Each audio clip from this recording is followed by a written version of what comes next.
எதை குறித்து கலங்குறீங்களோ அது புதிதாய் மாறும். கணவருடைய வாழ்க்கை, பிள்ளைகளுடைய வாழ்க்கை, உங்க வாழ்க்கை, உங்களுடைய ஊழியம், உங்களுடைய பிசினஸ் எல்லாவற்றையும் கர்த்தர் புதிதாக்கி உங்களை ஆசீர்வதித்து மகிழ பண்ணுவார். நம்முடைய வாழ்க்கையில இந்த புதிதாக்குதலை கொடுப்பதற்கு தான் சிலுவையில் அவர் தன்னையே பலியாய் கொடுத்தார். அங்கதான் இருக்கிறது இந்த கொல்கதா மலை. இந்த பகுதியில தான் இருக்கிறது இயேசு சிலுவையில மரித்த கொல்கதா மலை. அங்கதான் ரத்த சிந்தி மறித்து பலி செலுத்தி நம்முடைய வாழ்க்கையை புதிதாக அர்ப்பணித்துக் கொண்டார். அங்கதான் இயேசு உயிர்த்தெழுந்த இடமும் இருக்கிறது. புதிதாக்குதல், மறித்த இயேசு புதிய ஒரு சரீரத்தோடு உயிர்த்தெழுந்தார்ல, உங்க வாழ்க்கையில புதிதாக்குதல் நடக்கும். இன்றைக்கு விசுவாசிங்க. விசுவாசத்தோட இருதயத்துல கை வச்சு என் வாழ்க்கையில ஒரு புதிதாக்குதலை கட்டளை இடுங்க ஆண்டவரேன்னு கேளுங்க.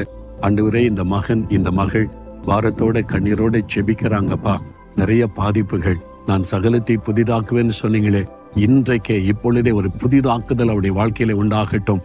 புதிய ஆரம்பத்தை காணட்டும், புதிய ஆசீர்வாதத்தை காணட்டும். அவருடைய